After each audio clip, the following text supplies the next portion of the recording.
thank you, Joseph. It's my very great honor to be here.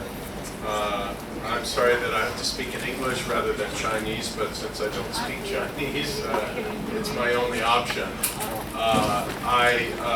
While we're waiting for my PowerPoint presentation to come up, I want to, first of all, thank the organizers of this conference, Joseph and his colleagues who you've heard from, and all the others who've been involved, who are working outside to facilitate us. This young woman here who's helping me load my PowerPoint presentation. I've organized many conferences. I know the hard work that's involved in doing this.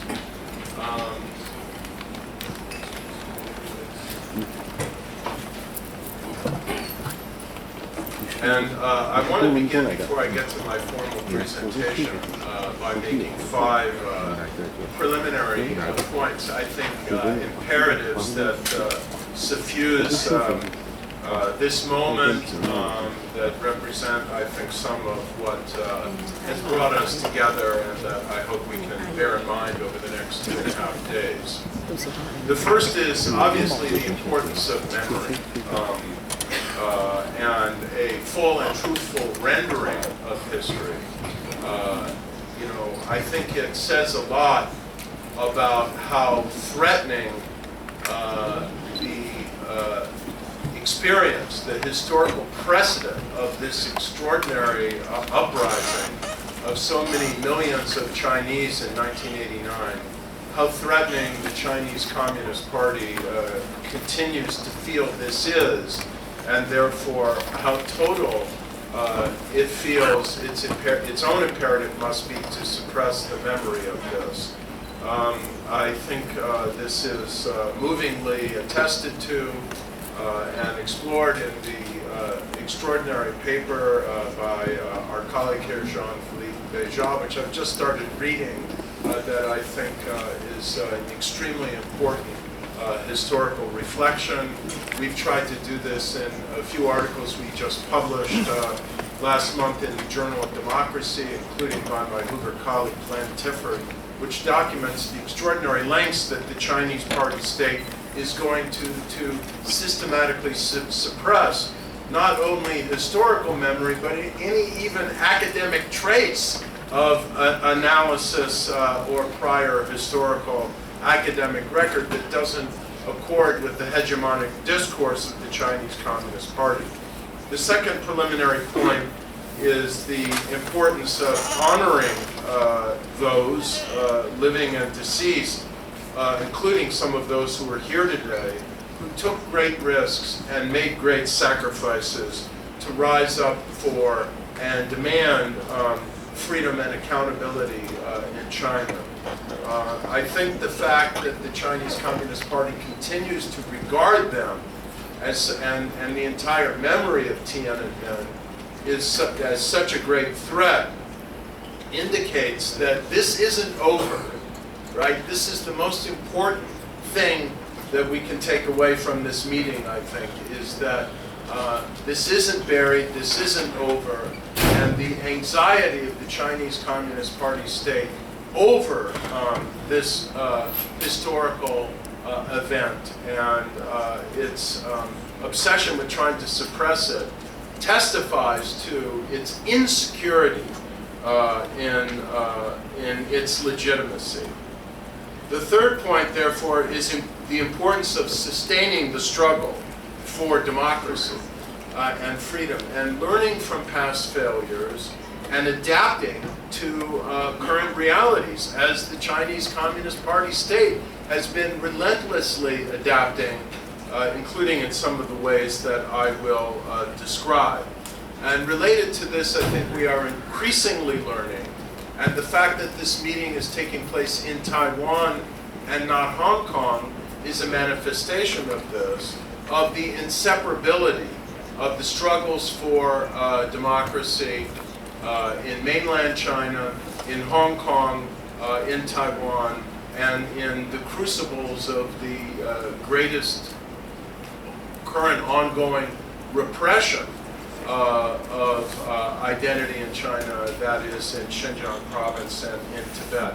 All of these are now inseparable, and increasingly, I think, as you will see when I make my presentation about Chinese influence efforts around the world, the Chinese Communist Party state regards this as a global struggle to control the narrative and suppress historical memory and intimidate any critical discussion of the past or present about the crimes and abuses of power of the Beijing leadership. And therefore, we have to adapt in the face of that, and I hope my presentation will be useful in that regard. The fourth preliminary point I want to make builds on the others, and this is the importance of working at the level of values, ideas, knowledge, including historical memory. We have to fight for the truth, and we have to fight to disseminate true understanding of the past and present among the world and among all Chinese people. And there are opportunities to do this. You know, one of the great vulnerabilities of the People's Republic of China is that it is sending well over 500,000 Chinese students. There are now approximately 600,000 abroad. Most of them are studying in democracies. 350,000 of them are studying in the United States. We aren't doing enough, and we can do much more to ensure that those over 500,000 young Chinese who are outside China have the knowledge, the understanding, the historical memory to question their regime, to think about what kind of society they want, and to have some of at least the normative and analytical tools to try to work for a different future. As you will see, the People's Republic of China is laboring intensively now to insulate them from any understanding, to censor academic inquiry and discussion, even on American university campuses, and we can't stand for that. Fifth, I think, is the importance of having a correct understanding. I'm maybe using a Marxist-Leninist term here, but you know, sometimes it has applications for democratic purposes as well. Having a full and correct understanding of the moment we are at. And a full and correct understanding of the moment we are at cannot rest with the malign behavior of the Chinese communist leaders and the party state toward its own people.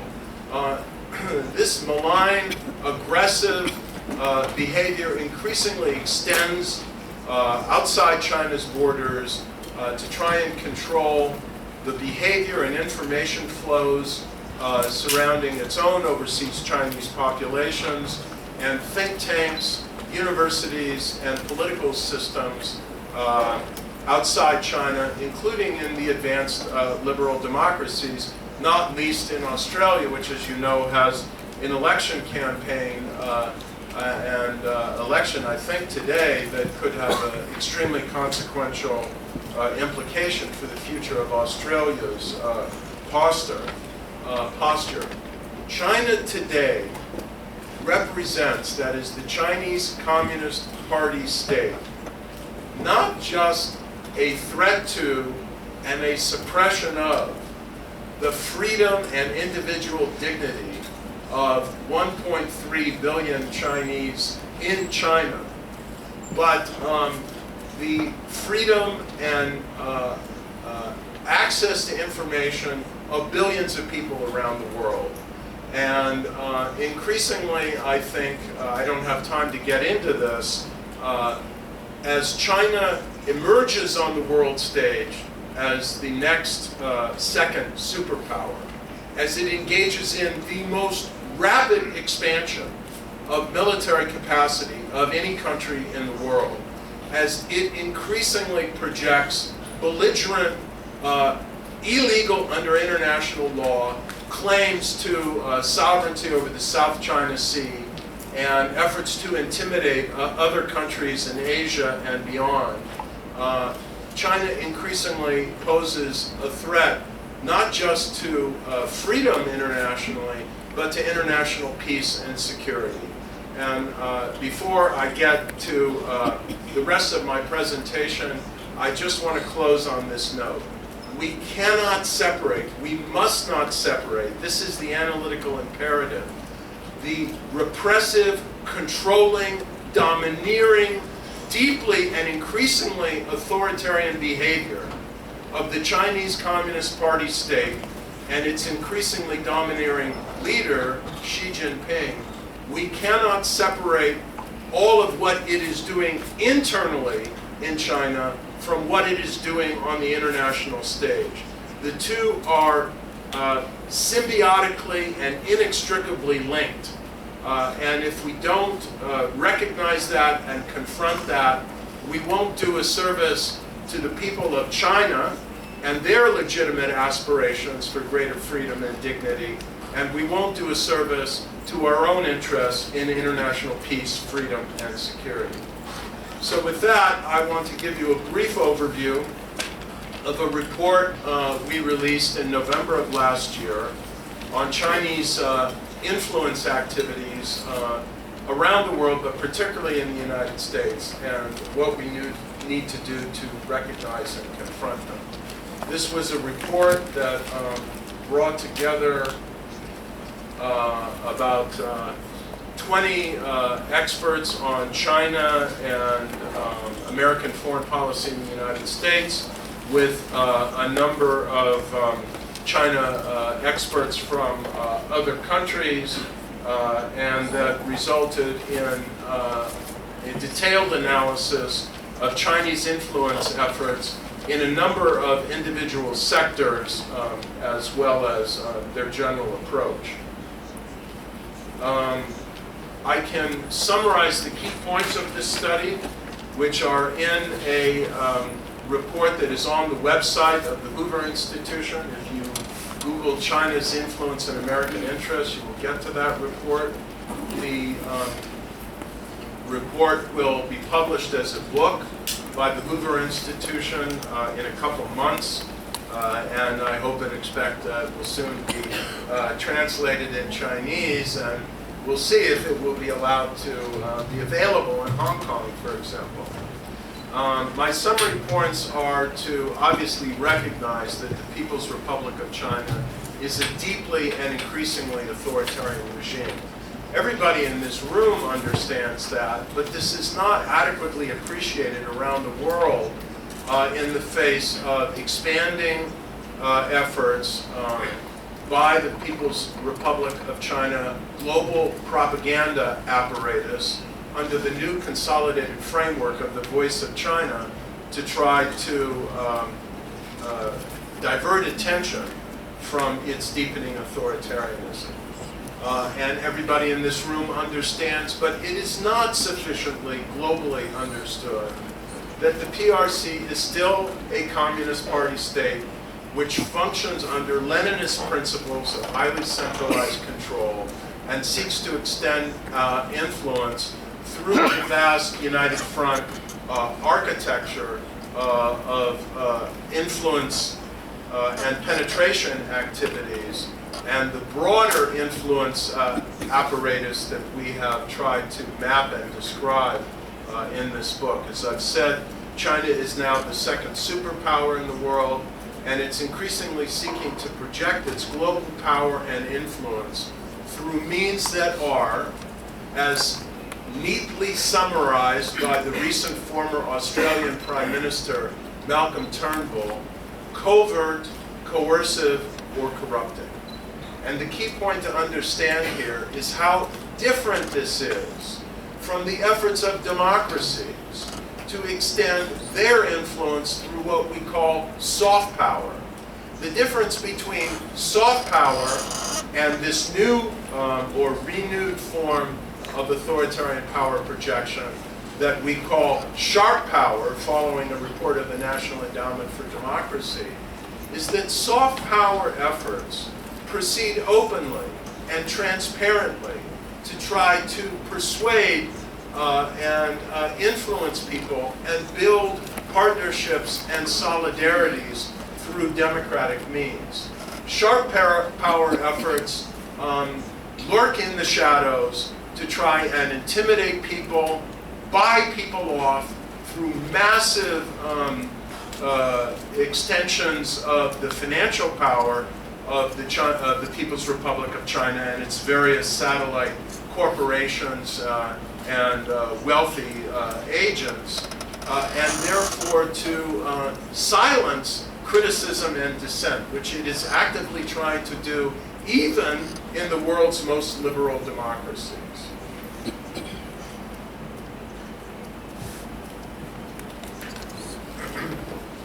Therefore, when you study all this and study what the PRC has been doing to try to limit Western and American efforts to reach the Chinese people, compared with the open access that Chinese scholars, intellectuals, the Voice of China, Xinhua News Agency, and so on, have in the United States, when you look at the way their corporations and business entrepreneurs can function in the United States, and compare that with the way that our business actors can function in China, when you compare the open access of Chinese scholars and academics with the controlled access and intimidation in the granting of visas for Western academics to function in China, you see a profound asymmetry in the relationship. And our argument is we need to restore greater reciprocity in the relationship. I don't favor the generalized trade war that the Trump administration is pursuing against China, but I do think we need to insist on reciprocity in key dimensions of economic access and behavior, particularly regarding technology transfer. And I think we need more transparency in the relationship. This is a major theme of our report, that we need systematic and radical transparency in the way that Western think tanks, universities, NGOs, local governments, and other actors relate to the People's Republic of China and accept funds from both state and putatively private actors in China. And we need to do much more to strengthen the resilience and integrity of our own democratic institutions in Europe, the United States, Australia, New Zealand, and so on. And not least, as many people in this room recognize, in Taiwan, because these institutions are under systematic assault, sophisticated, penetrating, systematic assault by the Chinese Communist Party state apparatus of global influence projection. Our focus is on the behavior of the Chinese Communist Party state. We issue a systematic, in our report, repeated, sincere, and quite high-profile caution against overreaction. We have interacted very openly, very repeatedly, and we expect to be on an ongoing basis with Chinese American community organizations and actors, including one of its most important U.S. national organizations. We want to be sensitive to the danger, which we always face in the United States, and I think probably do in other Western democracies, of ethnocentric and even racist ethnic stereotyping of the threat. The threat we face in the United States is not from individual Chinese Americans or from Chinese American organizations And we need to recognize that anybody can be bought off and compromised. And I will just say I am increasingly astonished by the number of prominent former officials, elected officials and appointed officials of Western democracies who have made themselves available for great financial gain to promote the interests of the Chinese Communist Party state in their own countries. So we need to distinguish, as I've said, between legitimate influence, which is soft power, transparent efforts at cultural and educational exchanges, legal and open lobbying, efforts to persuade and attract through the kind of illegitimate sharp power that China and Russia are increasingly engaging in. We note in our report, and I don't think I need to dwell on here, what is increasingly understood in this room, but I repeat, is not adequately understood by the world in general, who, many of whose civil society leaders are brought to China, wined and dined, shown the great infrastructural achievements under Chinese Communist Party rule, shown the gleaming cities and high-speed trains, and they don't see the political repression. They don't see the intense concentration of power. They don't see the concentration camps in Xinjiang province, where human rights organizations now estimate that somewhere between 1 and 3 million Chinese Uyghur Muslims are now being detained against their will in what China calls re-education camps, but what peoples of the free society have a more accurate term for, concentration camps. Any state that is capable of doing this on such a large and brutal scale today, not 40 years ago, in the dark period of the Cultural Revolution, not 50 or 70 years ago, but today in 2019 to its own people represents a threat to freedom and human dignity elsewhere. And as you know, it's not stopping here. The technology that the Beijing leadership is developing to try and control the people of Xinjiang and other restless elements of its own society is rapidly being developed on a larger level to try and create, over time, a generalized system of digital control that will be unprecedented in its scale and in its threat to human freedom. Already now, China leads the world in the number of surveillance cameras that it has deployed, in the sophistication of its digital and photographic surveillance technology, and in the specific digital technology of facial recognition.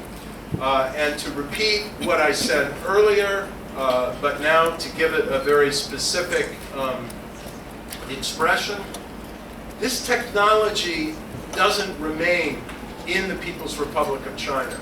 It is sharing it gleefully with other authoritarian regimes in the world to try and suppress popular movements for freedom in other countries as far away as sub-Saharan Africa.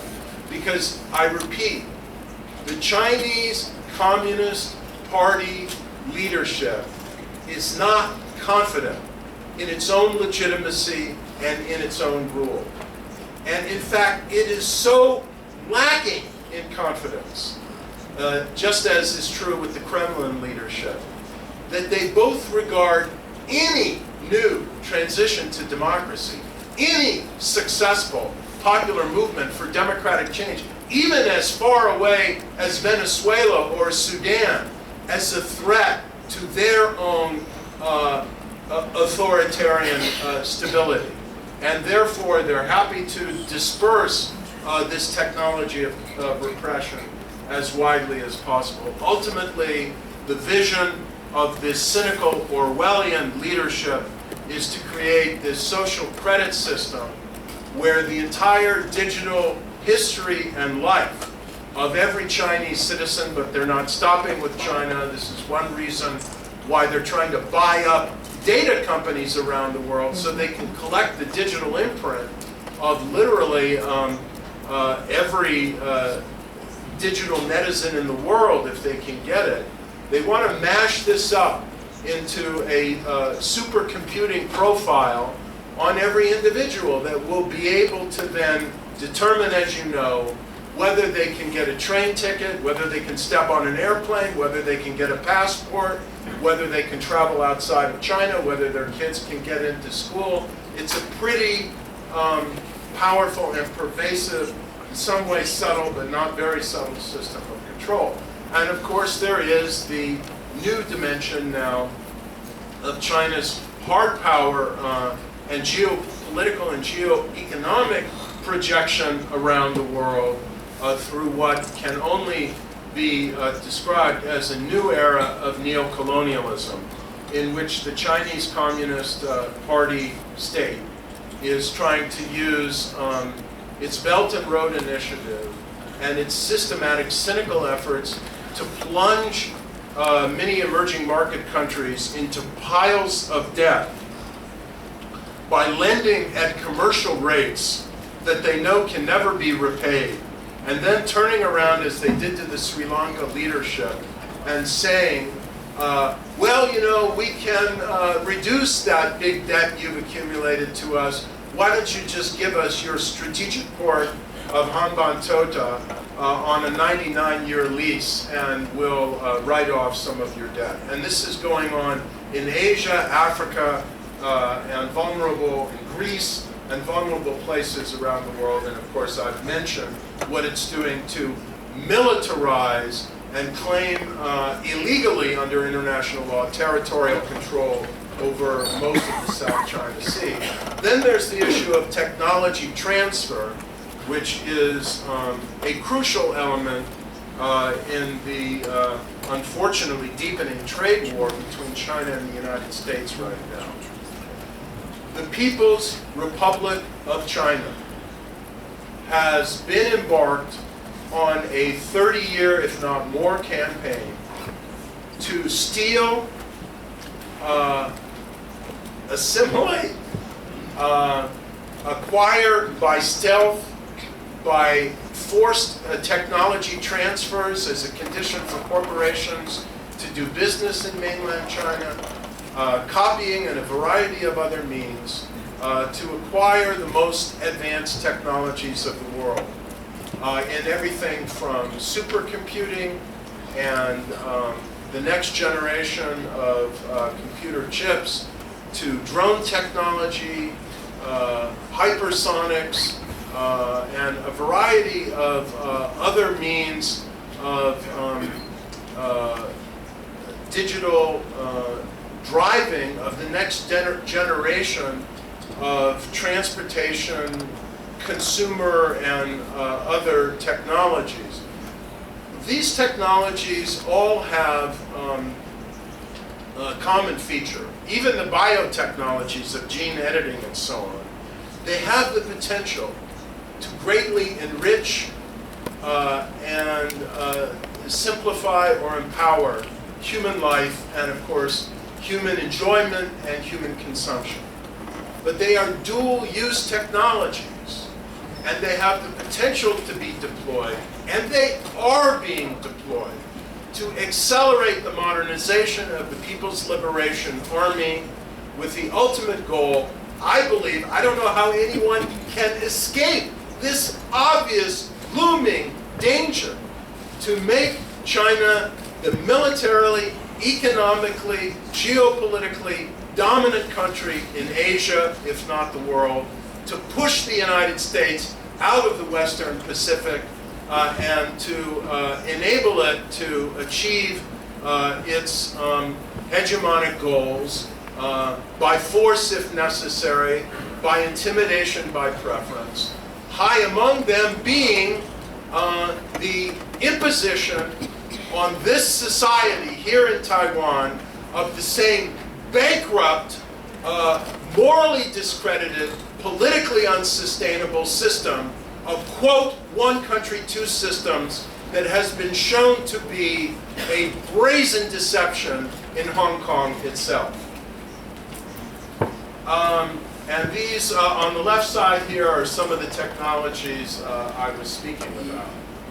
We see and have documented in our report and other work a growing deployment of this kind of sharp-powered technology in Western democracies, the US, Canada, Australia, New Zealand, and much of Europe.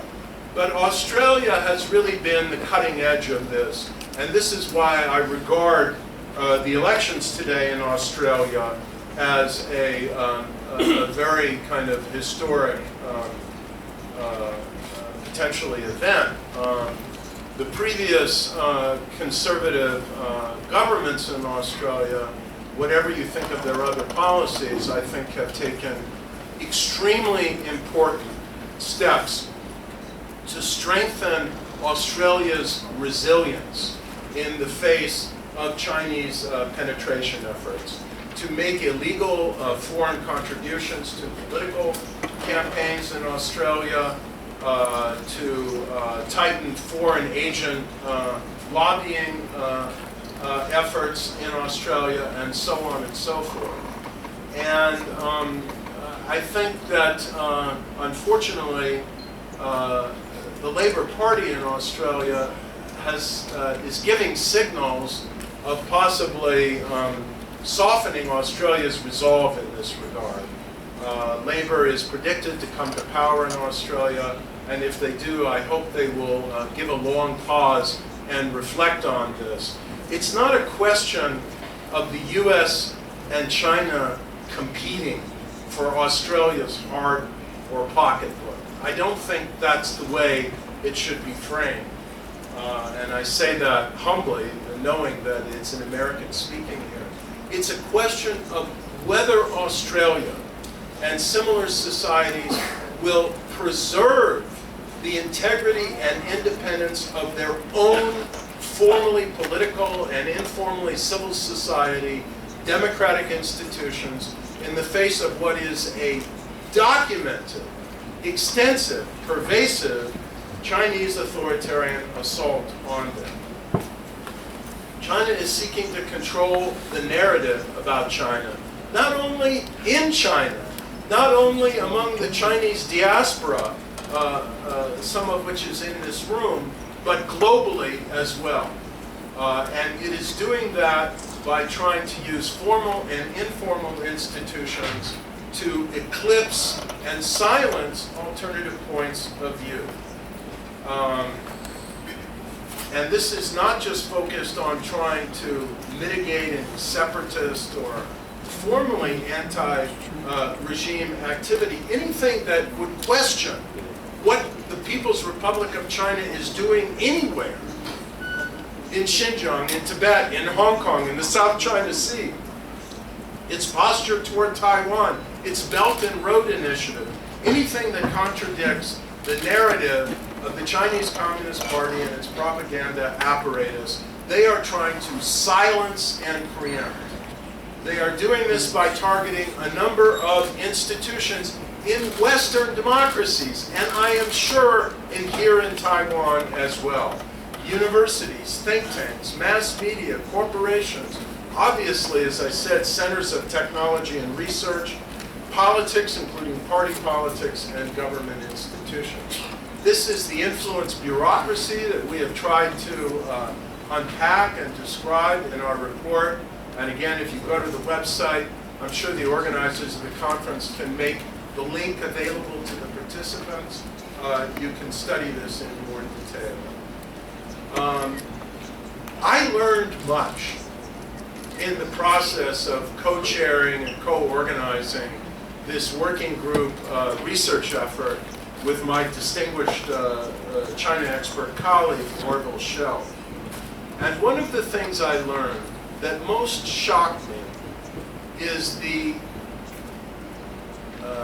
extraordinary extent to which we have lost freedom and pluralism of the press, both the print media and the electronic media in a significant segment of our media enterprises in Western democracies, particularly Australia, New Zealand, Canada, and the United States.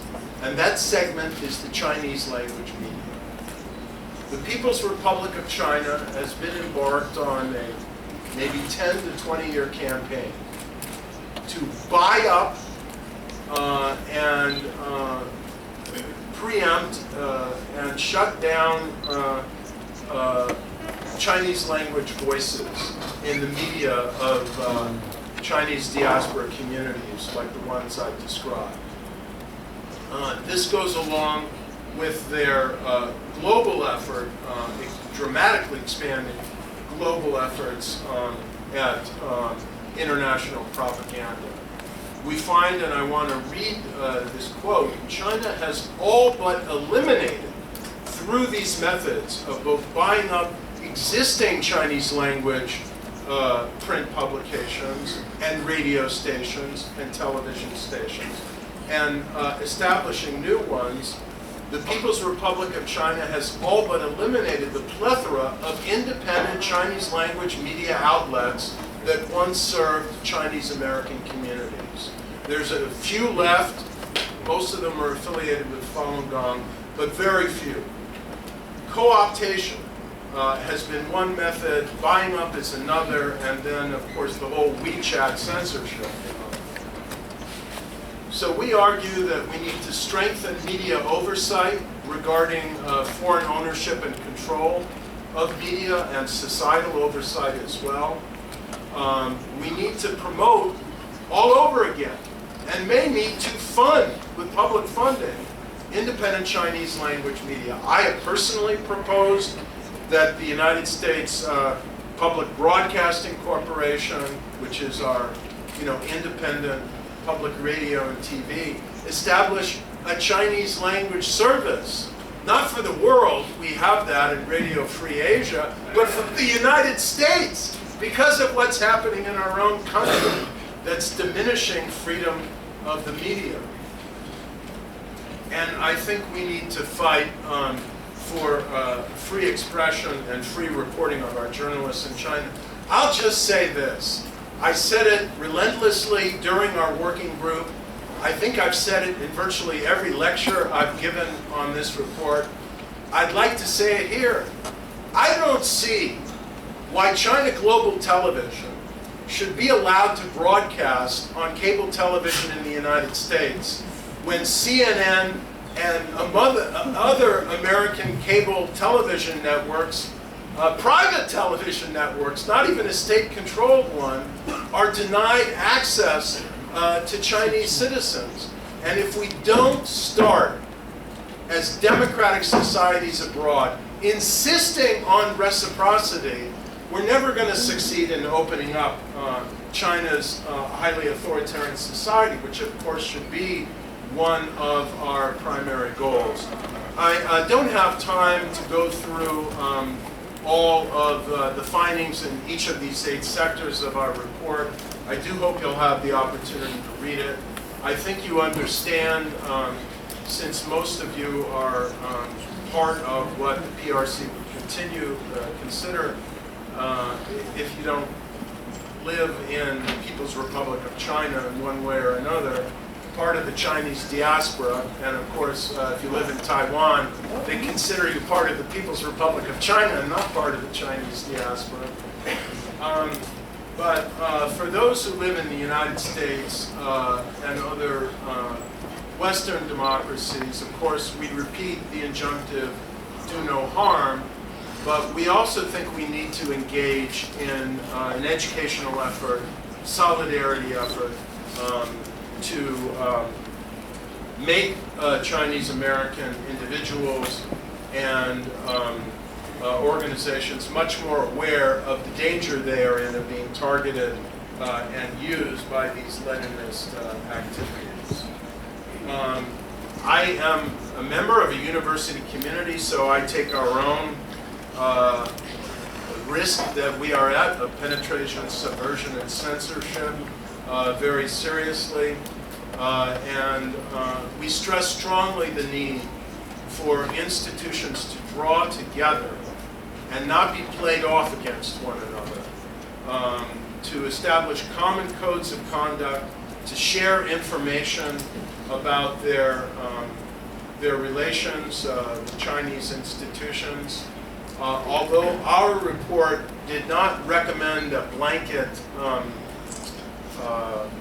termination of the Confucius Institutes in the United States, and I think you know well what those are and how they operate, I have come to agree with the recommendation of Human Rights Watch in its recent report on Chinese penetration of American universities, which I highly recommend, that we should just terminate these in democratic societies. We should not have the Ministry of Education of the Chinese Communist Party state writing Chinese language curriculum and training Chinese language teachers and training and intimidating its Chinese language instruction teachers for Western countries on what can be discussed and what cannot be discussed in the classroom. And I think here, this is on us. We, the United States of America, should be funding American universities to teach Chinese language. It's imperative for the future we are entering. I want to leave about 10 minutes for a Q&A, so I'll just close on this note. We are at a perilous moment. In so many respects, we are facing a superpower that is outwardly super confident and is increasingly super belligerent and even super aggressive in trying to defeat and preempt any historical memory of or normative embrace of democratic values or democratic globalization. But I think we should draw hard from the fact that this is not a self-confident regime. And I've noted many respects in which this is the case. This is a regime that wakes up every morning in fear that what happened in April and May of 1989 in the People's Republic of China could happen again. And I just want to say, someday it will. Thank you. I think we need to be as careful and precise as possible in our historical analogies. So I don't like to compare the threat that the Communist Party state in China represents now, which I think is sobering and growing, to world peace and freedom, to Nazi Germany. I think, at least at the moment, it's vastly overwrought. I don't think China will have the military might in the near term, and maybe not the geopolitical ambition to just march in and conquer countries. And I don't think it's got a project of physical extermination of an identified minority the way the Nazis did. But that said, I think they have an ambition of domination that's more subtle, but that is very real and I think is growing. And I have to be careful in what I say now. At some point in recent years, I had a conversation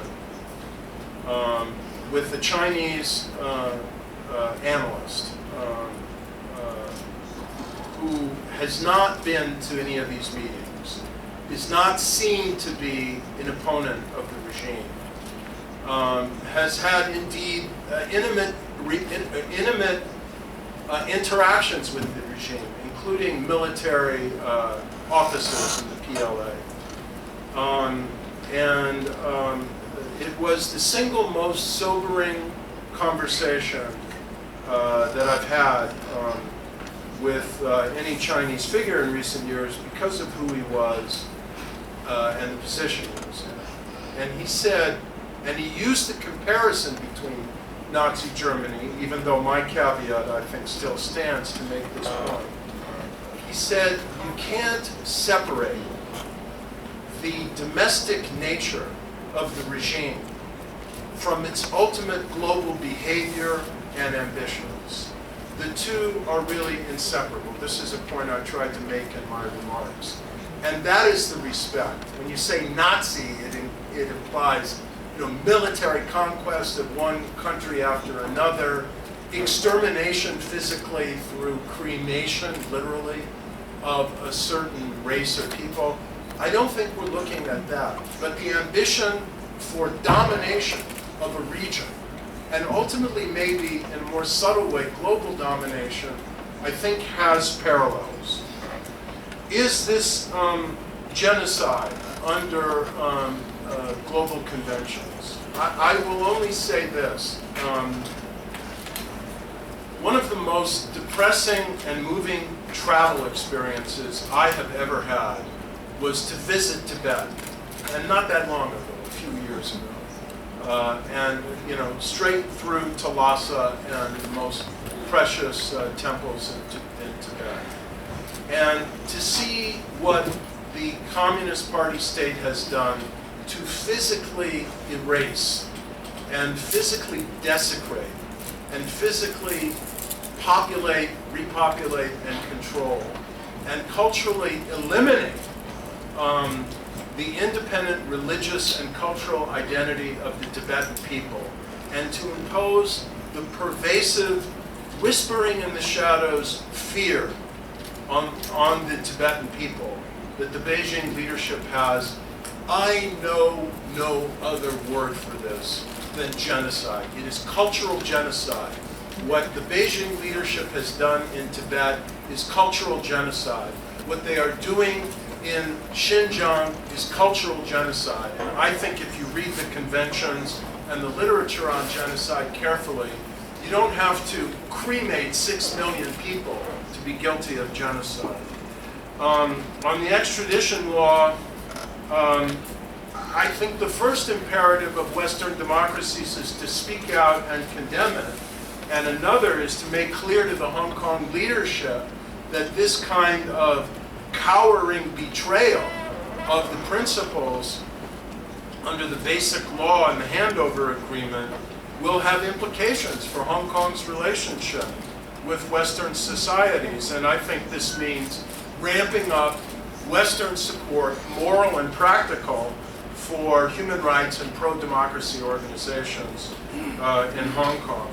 Why have Western democracies let this go for a long time? I just think we were living in a dream world. We hoped that bringing China into the World Trade Organization would result in China becoming, in Robert Zelek's, the former Deputy Secretary of State's immortal words, a responsible stakeholder.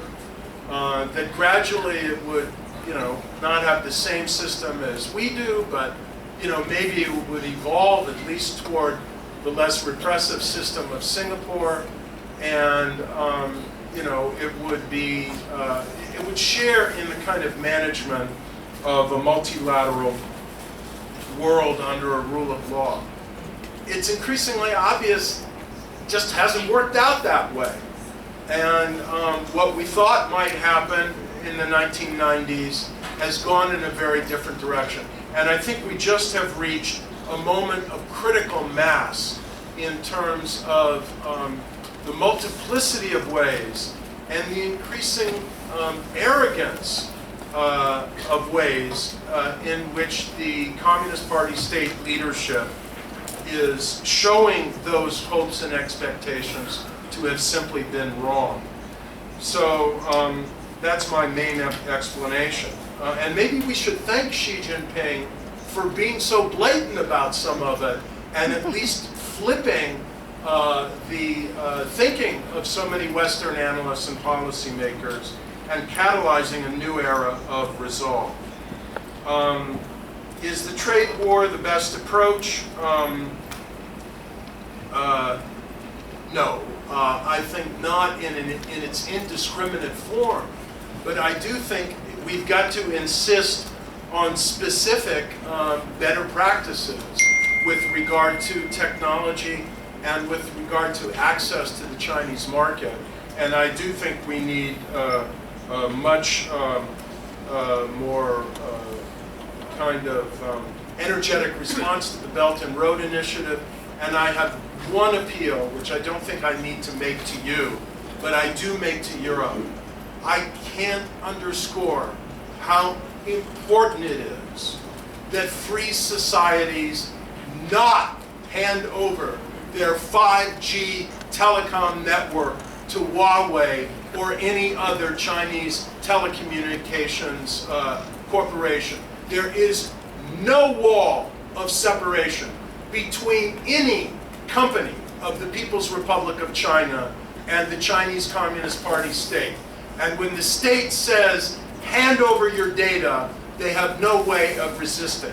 And in fact, Huawei is not even truly, in my judgment, a private company. It's an extension of the Chinese communist system, and every piece of data that it swallows up through its 5G network will be transferred to the supercomputers of the Chinese Communist Party state. Finally, two questions. One has to do with Taiwan, and yes, I think that Xi Jinping has his sights on Taiwan. I think having lifted term limits and essentially indicated that he intends to be there forever, he's no longer able to say at the end of 10 years, well, I did my best, I hand over the Taiwan problem now to his successor. I think he means to resolve it in his lifetime, and he hopes to resolve it through efforts at penetration, co-optation, intimidation, and the kinds of efforts of sharp power I described. If that fails, the coercive noose will tighten, and the West needs to stand and be prepared to stand in resolute resistance to that with the people of Taiwan. And how and what can Western societies do to get politicians not to accept money from these Chinese companies? I'd say the first step is shame. These people should be shamed for what they're doing. To negotiate agreements with China and then sign a $700,000 a year consulting agreement with a Chinese company? My God. But beyond that, I think we just need a law. If you have served in the United States Congress, if you have served in the Australian Parliament, if you have served in the cabinet of Australia, New Zealand, the United States, or whatever, you're just not legally permitted to work for a foreign corporation or government that is deemed an adversarial power. Thank you very much. I would like to present a copy of our report to this conference and this movement, and I will give it to Joseph as the embodiment of it.